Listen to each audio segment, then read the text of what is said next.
Hi hello ನಮಸ್ತೆ, ನಾನು ರಾಜು ಅಷ್ಟೇ. ನೀವು ನೋಡ್ತೀರಾ centre point Kannada YouTube channel. ಸರ್ಕಾರಿ ಶಾಲೆ H8 ಸಿನಿಮಾ ಎಫೆಕ್ಟ್. ಗಿಲ್ಲಿ ನಟನಿಗೆ ಫಿಲ್ಮ್ ಚೇಂಬರ್ ನಿಂದ ನೋಟಿಸ್ ಜಾರಿ ? ಗಿಲ್ಲಿಗೆ ಆಯ್ತು ಇಲ್ಲಿ ಮಹಾ ಮೋಸ ?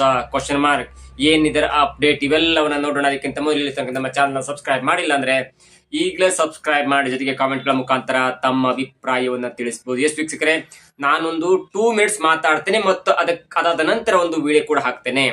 ಆ 2 ಮಿನಿಟ್ಸ್ ಆಡುವಂತ ಮಾತಂದ್ರೆ, ಗಿಲ್ಲಿ ನಟ ಜನವರಿ 18ರಂದು ಬಿಗ್ ಬಾಸ್ ಸೀಸನ್ 12ನ ಗೆದ್ದ ನಂತರ ಸ್ವತಃ ಗಿಲ್ಲಿಗೆ ಗೊತ್ತಿರಲಿಲ್ಲ ನನಗೆ ಹೊರಗೆ ಬಂದ ಮೇಲೆ ಇಷ್ಟು ಜನಾಭಿಪ್ರಾಯ ಅಥವಾ ಇಷ್ಟು ಜನಪ್ರಿಯತೆ ಮತ್ತು ಇಷ್ಟು ಜನ ಕೋಟಿ ಜನ ನನ್ನನ್ನು ಪ್ರೀತಿ ಮಾಡ್ತಾರೆ ಅನ್ನುವಂತ ಒಂದು ಸೂಚನೆ ಕೂಡ ಬಿಗ್ ಬಾಸ್ ಮನೆಯ ಒಳಗಡೆ ಗಿಲ್ಲಿಗೆ ಸಿಕ್ಕಿರ್ಲಿಕ್ಕಿಲ್ಲ. ಆದ್ರೆ ಬಿಗ್ ಬಾಸ್ ಮನೆಯ ಹೊರಗಡೆ ಇದ್ದವರಿಗೆ ಗಿಲ್ಲಿಯ ಜನಪ್ರಿಯತೆ ಅರ್ಥ ಆಗಿತ್ತು ಮತ್ತು ಗಿಲ್ಲಿ ಈಗಾಗಲೇ ಬಿಗ್ ಬಾಸ್ ಮನೆಗೆ ಹೋಗೋದರ ಒಳಗಡೆ ಕೆಲವೊಂದು ಕೆಲವೊಂದು ಸಿನಿಮಾದಲ್ಲಿ ಚಿಕ್ಕ ಪುಟ್ಟ ಪಾತ್ರವನ್ನು ಮಾಡಿದ್ರು. ಅದು ಕಳೆದ ವಾರ ಒಂದು ಸಿನಿಮಾ ಕೂಡ ರಿಲೀಸ್ ಆಗಿತ್ತು. ಅದಾದ ನಂತರ ಡೆವಿಲ್ ಸಿನಿಮಾ ಒಂದು ಸೆಕೆಂಡ್ ಅಥವಾ ಫಸ್ಟ್ ಮಂತ್ ರಿಲೀಸ್ ಆಗಿತ್ತು. ಇದು 3ನೇ ಸಿನಿಮಾ, ಅಂದ್ರೆ ಜನವರಿ 6ರಂದು ತೆರೆ ಕಂಡಂತ ಸರ್ಕಾರಿ ಶಾಲೆ H8 ಎನ್ನುವಂತ ಒಂದು ಸದಭಿರುಚಿಯುವಂತ ಸಿನಿಮಾ ಬಿಗ್ ಬಾಸ್ ಮನೆಯಲ್ಲಿ ಜನಪ್ರಿಯರಾಗ್ತಾರೆ ಮತ್ತು ಬಿಗ್ ಬಾಸ್ ಟ್ರೋಫಿಯನ್ನು ಗೆಲ್ತಾರೆ ಎನ್ನುವಂತ ನಿಟ್ಟಿನಲ್ಲಿ ಚಿತ್ರತಂಡ ಕೂಡ ಯಾವುದೇ ಹರಿಬಿರಿ ಮಾಡದೆ ಬಿಗ್ ಬಾಸ್ ವಿನ್ ಆದ ನಂತರ 1-2 ವಾರದಲ್ಲಿ ಗಿಲ್ಲಿ ಅವರು ಪಾತ್ರವನ್ನ ಮಾಡಿರುವಂತ ಒಂದು ಉತ್ತಮವಾದ ಪಾತ್ರವನ್ನು ಮಾಡಿರುವಂತ ಗಿಲ್ಲಿ ನಟನೆಯ ಮತ್ತು ಬೇರೆ ಬೇರೆ ನಟರು, ತುಂಬಾ ಜನ ನಟರಿದ್ದಾರೆ, ಅವರ ನಟನೆಯ ಸರ್ಕಾರಿ ಶಾಲೆ H8 ಎನ್ನುವಂತ ಒಂದು ಉತ್ತಮ ಸದಭಿರುಚಿಯ ಸಿನಿಮಾವನ್ನ ಮಾಡಿ ತೆರೆಗೆ ತಂದಿತ್ತು. 6ನೇ ತಾರೀಕು ಕಳೆದ 2 ದಿನಗಳಿಂದ ಚಿತ್ರಕ್ಕೆ ಅಲ್ಲಿ ಸ್ವಲ್ಪ ಒಳ್ಳೆಯ ರೆಸ್ಪಾನ್ಸ್ ಕೂಡ ಬಂದಿತ್ತು ಮತ್ತು ಒಂದು ಒಳ್ಳೆ ತಂಡ ಅಂತ ಹೇಳ್ಬೋದು. ಆದ್ರೆ ಇದೀಗ ಗಿಲ್ಲಿಗೆ ಆದಂತ ಬ್ಯೂಸಿ ಆಗಿರ್ಬೋದು, ಗಿಲ್ಲಿಯ ಹಿಂದೆ ಇರುವಂತ ಒಂದು ಶಕ್ತಿ ಅವರ ಅಣ್ಣ ಆಗಿರ್ಬೋದು ಮತ್ತು ಗಿಲ್ಲಿ ಎಲ್ಲೆಲ್ಲಿ ಹೋಗ್ಬೇಕು ಎಲ್ಲವನ್ನು ಕೂಡ ಅವರ ಅಣ್ಣ ನಿರ್ವಹಿಸ್ತಾ ಇರೋದ್ರಿಂದ ಗಿಲ್ಲಿ ಅಭಿಮಾನಿಗಳು ಕೂಡ ಒಂದು ತಕರಾರನ್ನು ಎತ್ತಿದ್ರು ಮತ್ತು ಗಿಲ್ಲಿ ಶ್ರೀಮಂತರ ಫಂಕ್ಷನ್ಗೆ ಹೋಗ್ತಾನೆ, ಗಿಲ್ಲಿ ದುಡ್ಡು ಕೊಟ್ಟರೆ ಮಾತ್ರ ಹೋಗ್ತಾನೆ, ಗಿಲ್ಲಿ ದೊಡ್ಡವ್ರ ಮನೆಗೆ ಹೋಗ್ತಾನೆ, ಗಿಲ್ಲಿ ಫ್ಯಾನ್ಸ್ ಅನ್ನು ಮೀಟ್ ಮಾಡುವಂತ ಯಾವುದೇ ಒಂದು ಅವಕಾಶನ ಮಾಡ್ಕೊಡ್ತಿಲ್ಲ ಮತ್ತು ನಾವು ಟ್ಯಾಟೋ ಹಾಕ್ಸ್ಕೊಂಡಿದ್ವಿ, ನಾವು ಪ್ರಚಾರ ಮಾಡಿದ್ವಿ, ಹಾಗೆ ಹೀಗೆ ಅನ್ನುವಂತ ಒಂದು ಆಕ್ರೋಶ ಗಿಲ್ಲಿಯ ಮೇಲಿದ್ದು ಮತ್ತು ಟ್ಯಾಟೋ ಕುಮಾರ್ ಆಗಿರ್ಬೋದು ಬೇರೆ ಬೇರೆ ಜನ ಗಿಲ್ಲಿಯ ವಿರುದ್ಧ ಒಂದು ಆಕ್ರೋಶವನ್ನು ಕೂಡ ವ್ಯಕ್ತಪಡಿಸಿದ್ರು. ಇದು ಒಂದು ಕತೆ.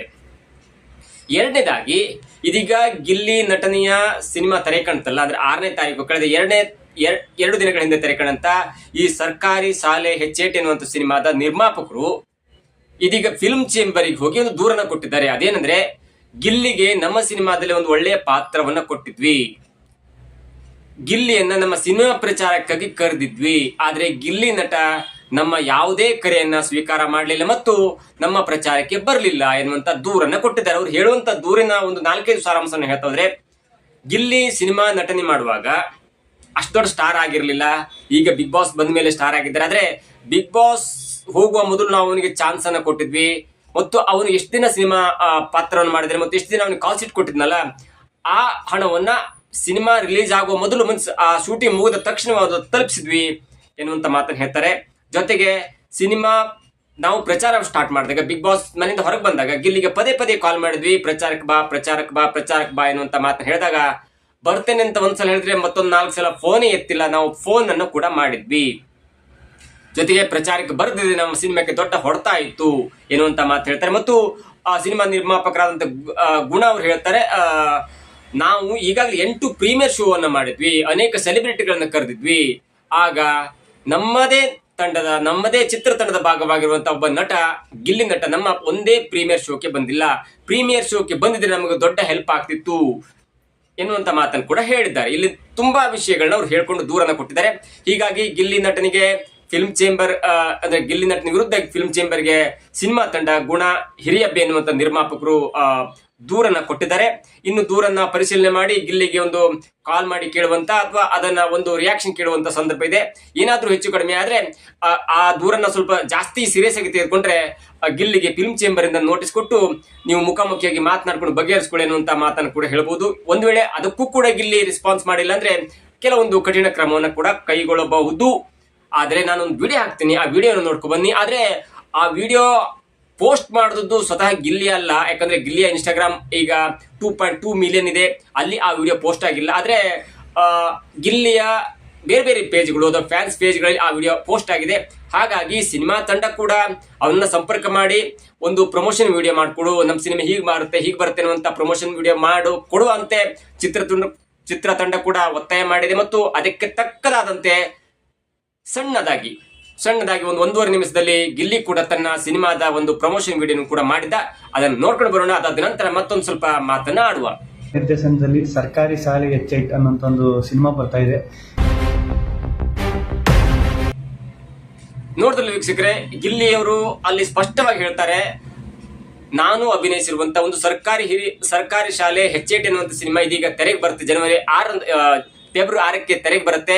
ಉತ್ತಮ ಸಸ್ಪೆನ್ಸ್ ಥ್ರಿಲ್ಲರ್ ಇರುವಂತ ಮತ್ತು ಒಂದು ಒಳ್ಳೆಯ ಸಿನಿಮಾ ಆಗಿರೋದ್ರಿಂದ ನಮ್ಮ ಗುಣ ಅವರು ಅಲ್ಲಿ ಸಿನಿಮಾ ನಿರ್ಮಾಣ ಮಾಡಿದ್ದಾರೆ ಎನ್ನುವಂತ ಮಾತನ್ನ ಹೇಳ್ತಾರೆ. ಮತ್ತು ಜನವರಿ 6ರಂದು ಸಿನಿಮಾ ತೆರೆಗೆ ಬರುತ್ತೆ ಮತ್ತು ತಮ್ಮ ಪ್ರೋತ್ಸಾಹ ನಮ್ಮ ಮೇಲೆ ಇರಬೇಕೆನ್ನುವಂತ ಒಂದು ಬೈಟ್ ಅನ್ನ ಕೊಟ್ಟು ಪೋಸ್ಟ್ ಮಾಡಿದ್ರೆ. ಆದ್ರೆ ಆ ವಿಡಿಯೋನ ತಮ್ಮ ಇನ್ಸ್ಟಾಗ್ರಾಮ್ ಪೇಜ್ ಅಲ್ಲಿ ಹಾಕೊಂಡಿಲ್ಲ. ಅದೇ ಕಂಪ್ಲೀಟ್ ಈಗ ಆಗ್ತಾ ಇರೋದು. ನಮ್ಮ ಸಿನಿಮಾದ ಯಾವ ಪೋಸ್ಟ್ ಕೂಡ ಗಿಲ್ಲಿ ತನ್ನ ಒಂದು ಇನ್ಸ್ಟಾಗ್ರಾಮ್ ಪೋಸ್ಟ್ ಅಲ್ಲಿ ತಮ್ಮ ಸಾಮಾಜಿಕ ಜಾಲತಾಣದಲ್ಲಿ ಹಾಕೊಂಡಿಲ್ಲ. ಇದು ದೊಡ್ಡದಾದಂತ ಒಂದು ಪ್ರಚಾರನೇ ಕೊಟ್ಟಿಲ್ಲ. ನೋಡಿ, ಇನ್ಸ್ಟಾಗ್ರಾಮ್ ಪೇಜ್ ಅಂದ್ಕೊಳ್ಳಿ, ಇದೀಗ ಗಿಲ್ಲಿಯ ಸಿನಿಮಾ ಚಿಕ್ಕ ಪುಟ್ಟ ಸಿನಿಮಾ ಅಂದ್ಕೊಳ್ಳಿ, ಅಲ್ಲಿ ಜನ ಬರಲ್ಲ. ಜೊತೆಗೆ ಯಾರಾದ್ರೂ ಸ್ಟಾರ್ಗಳಿದ್ರೆ ಅವರು ಪ್ರಮೋಷನ್ ಮಾಡಿದ್ರೆ ಚಿಕ್ಕ ಪುಟ್ಟ 1 ಕೋಟಿ 2 ಕೋಟಿ ನಿರ್ಮಾಣದಲ್ಲಿ ಆದಂತ ಒಂದು ಸಿನಿಮಾಕ್ಕೆ ಪ್ರತಿಯೊಬ್ರು ಕೂಡ ಹೆಲ್ಪ್ ಮಾಡಲೇಬೇಕಾಗತ್ತೆ. ಯಾಕಂದ್ರೆ ನಿಮ್ಮ ಕಲಾವಿದರಿಗೆ ಎಲ್ಲರೂ ಕೂಡ ಹಣ ಕೊಟ್ಟಿರ್ತಾರೆ, ತಂತ್ರಜ್ಞರಿಗೆ ಹಣ ಕೊಟ್ಟಿರ್ತಾರೆ. ಆದ್ರೆ ನಿರ್ಮಾಪಕ 1 ಕೋಟಿ 2 ಕೋಟಿ ಹಣ ಹಾಕೊಂಡು ನೀವು ವಾಪಸ್ ಬರ್ಬೇಕಂದ್ರೆ ಅದಕ್ಕೆ ಪ್ರಚಾರದ ಅವಶ್ಯಕತೆ ಇದ್ದಿರತ್ತೆ. ಅಲ್ಲಿ ಯಾರಾದ್ರೂ ಒಬ್ಬ ಸ್ಟಾರ್ ಆಗ್ಬಿಟ್ರೆ, ಅಂದ್ರೆ ಸಿನಿಮಾ ಬರುವ ಮೊದಲು ಯಾರಾದ್ರೂ ಸ್ಟಾರ್ ಆದ್ರೆ ಅವನ ಒಂದು ಕೆಲಸ ಕೂಡ ಜಾಸ್ತಿ ಇರುತ್ತೆ. ಯಾಕಂದ್ರೆ ನಮ್ಗೆ ಕಷ್ಟ ಕಾಲದಲ್ಲಿ ಸಿನಿಮಾದಲ್ಲಿ ಅವಕಾಶ ಕೊಟ್ಟಿದ್ದಾರೆ ಮತ್ತು ಒಂದೊಳ್ಳೆಯ ಅವಕಾಶ ಕೊಟ್ಟಿದ್ದಾರೆ. ಹಾಗಾಗಿ ನಾನು ನನ್ನ ಸ್ಟಾರ್ ಗಿರಿಯನ್ನ ಮರೆತು ನಾನು ಸಿನಿಮಾಕ್ಕೆ ಪ್ರಚಾರ ಮಾಡ್ಬೇಕೆನ್ನುವಂತ ಒಂದು ಕಳವಳಿ ಇರಬೇಕಾಗುತ್ತೆ. ಯಾಕಂದ್ರೆ ಸಿನಿಮಾ ಅಂದ ಕೂಡಲೇ ಭಾರಿ ಕಷ್ಟ, ಸಿನಿಮಾ ರಿಲೀಸ್ ಮಾಡೋದಂತೂ ಭಾರಿ ಕಷ್ಟ, ಸಿನಿಮಾ ರಿಲೀಸ್ ಮಾಡಿದಂತ ಸಿನಿಮಾ ಥಿಯೇಟರ್ನಲ್ಲಿ ಇಟ್ಕೊಳ್ಳೋದು ಭಾರಿ ಕಷ್ಟ, ಜನರನ್ನ ಥಿಯೇಟರ್ಗೆ ಕೂರಿಸೋದು ಭಾರಿ ಕಷ್ಟ. ಅಂತದ್ರಲ್ಲಿ ಒಬ್ಬ ನಿರ್ಮಾಪಕ 2 ಕೋಟಿ 3 ಕೋಟಿ ಹಣ ಹಾಕಿ ಒಂದು ಒಳ್ಳೆಯ ಚಿತ್ರ ಮಾಡ್ತಾರೆ ಅಂದ್ರೆ ಸಿನಿಮಾ ನಟರು ಅಲ್ಲಿ ಪ್ರಚಾರ ಮಾಡಲೇಬೇಕಾಗುತ್ತೆ ಮತ್ತು ತಮ್ಮ ಒಂದು ಕಾರ್ಯವ್ಯಾಪ್ತಿಯಲ್ಲಿ ಅವರು ಪ್ರಚಾರ ಮಾಡ್ಬೇಕು. ಆದ್ರೆ ಗಿಲ್ಲಿಯಲ್ಲಿ ಏನಾಗಿದೆ ಅಂದ್ರೆ, ಗಿಲ್ಲಿ ಕೂಡ ಒಂದು ವಿಡಿಯೋ ಬೈಟ್ ಅನ್ನು ಕಳಿಸಿದ್ದಾನೆ.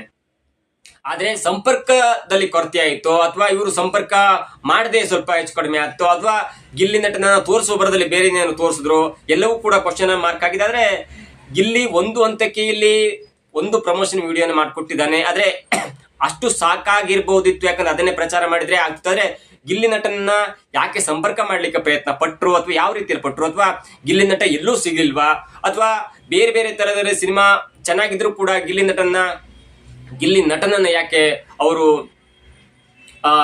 ಒಂದು ಸಂಪರ್ಕ ಮಾಡುವಂತ ಪ್ರಯತ್ನ ಪಟ್ಟಿಲ್ಲ, ಅಥವಾ ಗಿಲ್ಲಿ ನಟನಿಗೆ ಆ ಸಿನಿಮಾದಲ್ಲಿ ತನ್ನನ್ನ ನೆಗೆಟಿವ್ ಆಗಿ ತೋರಿಸಿದ್ದಾರೆ, ಅಥವಾ ಒಂದು ಬೇರೆ ತರದಲ್ಲಿ ತೋರಿಸಿದ್ದಾರೆ ಅನ್ನುವಂತ ಒಂದು ಸ್ವಲ್ಪ ಮುಜುಗರ ಅಥವಾ ಒಂದು ಸ್ವಲ್ಪ ಏನಾದ್ರೂ ಒಂದು ಅಡೆತಡೆ ಕಾಡತೊಡಗುತ್ತೆ. ಯಾಕಂದ್ರೆ ಒಂದು ಸಿನಿಮಾ ಅಂದ ಕೂಡಲೇ ಇದೀಗ ಗಿಲ್ಲಿ ಒಂದು ದೊಡ್ಡ ಸ್ಟಾರ್ ಲೆವೆಲ್ಗೆ ಹೋಗಿದ್ದಾರೆ. ಅಂತ ಒಬ್ಬ ಸ್ಟಾರ್ ಆಗಿರುವಂತ ಅಥವಾ ಆಗದಂತ ಒಬ್ಬ ಕಲಾವಿದನ್ನ ಒಂದು ಯಾವುದೋ ನೆಗೆಟಿವ್ ಶೇಡ್ ತೋರಿಸಿ ಅಥವಾ ಯಾವುದೋ ಒಂದು ಬೇರೆ ಶೇಡ್ ತೋರಿಸಿ ಅದನ್ನ ನಾನು ಪ್ರಮೋಟ್ ಮಾಡ್ಲಿಕ್ಕೆ ಸ್ವಲ್ಪ ಹಿಂಜರಿಕೆ ಆಯ್ತಾ, ಇವೆಲ್ಲವೂ ಕೂಡ ಇದೀಗ ಜನರ ಮುಂದೆ ಹೇಳ್ತಾ ಇರುವಂತ ಪ್ರಶ್ನೆ ಆಗಿದೆ. ಆದ್ರೆ ಅದಕ್ಕೆ ಸರಿಯಾದಂತ ಉತ್ತರ ಕೊಟ್ರೆ, ಅಥವಾ ಈ ಫಿಲ್ಮ್ ಚೇಂಬರ್ ಏನಾದ್ರು ಕರೆಸಿ ಫೋನ್ ಮಾಡಿ ಮಾತಾಡಿ ಏನಪ್ಪ ಏಕ್ ಬಂದಿಲ್ಲ ಎನ್ನುವಂತ ಒಂದು ಕಾರಣವನ್ನು ಕೇಳಿದಾಗಿಲ್ಲ, ನಾನು ಹೀಗೆ ಆಯ್ತು, ನಾನು ಈಗ ದೊಡ್ಡ ಸ್ಟಾರ್ ಆಗಿದ್ದೇನೆ, ಆಗ ಸ್ವಲ್ಪ ಮಟ್ಟಿನ ಒಂದು ಜನರಿಗೆ ತಲುಪಿದೆ, ಆದ್ರೆ ನನ್ನ ಒಂದು ಅವಕಾಶವನ್ನ ನಾನು ಮಾಡಿದ್ದೇನೆ ಮತ್ತು ನಾನು ಒಂದು ವಿಡಿಯೋ ಬೈಟನ್ನು ಕೂಡ ಕೊಟ್ಟಿದ್ದೇನೆ, ಪ್ರಮೋಷನ್ ಮಾಡಿದ್ದೇನೆ. ಆದ್ರೆ ನನ್ನ ಒಂದು ಪಾತ್ರ ಸ್ವಲ್ಪ ಹಾಗಿರುವಾಗ, ಅಂದ್ರೆ ಸ್ವಲ್ಪ ಮಟ್ಟಿನ ಒಂದು ನೆಗೆಟಿವ್ ಪಾತ್ರವಾಗಿರುವಾಗ ಅಥವಾ ನಮ್ಮ ಒಂದು ಪಾತ್ರ ಹೀಗಿರುವಾಗ ನಾನು ಅದನ್ನ ಪ್ರಮೋಟ್ ಮಾಡಿ ನನ್ನ ಒಂದು ಇಮೇಜ್ ಅನ್ನ ಕಳ್ಕೊಳ್ಳಿಕ್ಕೆ ಇಷ್ಟ ಇಲ್ಲ ಅನ್ನೋ ಕಾರಣಕ್ಕಾಗಿ ಅದನ್ನ ಅವರು ಮನವರಿಕೆ ಮಾಡಿಕೊಡ್ಲೂಬಹುದು. ಇಲ್ಲ ಅಂದ್ರೆ ಅದಕ್ಕೆ ಬೇರೆ ಆದಂತ ಒಂದು ಇಲ್ಲ ಮುಂದಾದ್ರೂ ನಾನು ಬರ್ತೇನೆ, ಸ್ವಲ್ಪ ಕೆಲಸ ಇತ್ತು ಎನ್ನುವಂತ ಪ್ರಚಾರ ಕೂಡ ಮಾಡಬಹುದು. ಆದ್ರೆ ನನಗನ್ಸುತ್ತೆ ಇದು ಚಿಕ್ಕ ಪುಟ್ಟ ವಿಷಯ ಆಗಿತ್ತು, ಅಥವಾ ಬೇರೆ ಮುಖಾಂತರ ಕಳಿಸಿ ಅದನ್ನ ಕ್ಲಾರಿಫಿಕೇಶನ್ ಕೊಡುವಂತ, ಅಥವಾ ಬೇರೆ ಯಾವುದೋ ಒಂದು ಮುಖಾಂತರ ಅದನ್ನ ಬಗೆಹರಿಸ್ಕೊಳ್ಬೇಕಿತ್ತು. ಆದ್ರೆ ನಿರ್ಮಾಪಕರು ಅದು ಯಾಕಷ್ಟು ದೂರು ಕೊಡುವ ಹಂತಕ್ಕೆ ಹೋದ್ರು, ಅಥವಾ ನಿಜವಾಗಿಯೂ ಬೇಸರ ಆಯ್ತು. ಯಾಕಂದ್ರೆ ನೋಡಿ, ಅಲ್ಲಿ 100 ಕಲಾವಿದರಿದ್ದಾರೆ. 100 ಕಲಾವಿದರಿದ್ರು ಕೂಡ ರಾಘಣ್ಣ ಇದ್ದಾರೆ, ಸುಚೇಂದ್ರ ಪ್ರಸಾದ್ ಇದ್ದಾರೆ, ಹೀಗೆ ದೊಡ್ಡ ದೊಡ್ಡ ಕಲಾವಿದರಿದ್ದಾರೆ, ಜಗಪ್ಪ, ಸುಷ್ಮಿತಾ, ಹೀಗೆ ಈ ಕಿರುತೆರೆಯ ದೊಡ್ಡ ಕಲಾವಿದರೆಲ್ಲ ಇದ್ದಾರೆ.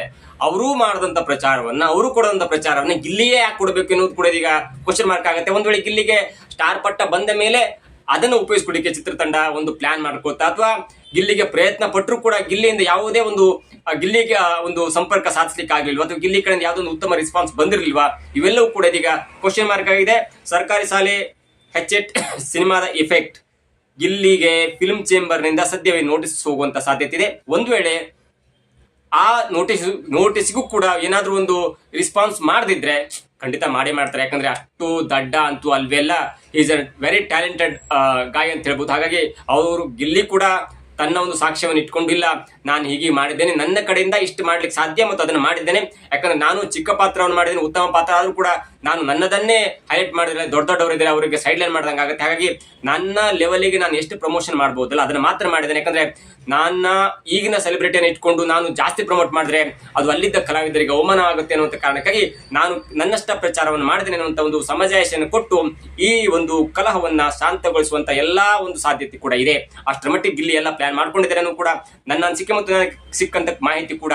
ಹಾಗಾಗಿ ಇದು ಇವತ್ತಿನ ಹೈಲೈಟ್ ಆದ್ರೂ ಕೂಡ ನಾಳೆ ದೊಡ್ಡ ವಿಷಯ ಆಗಲ್ಲ.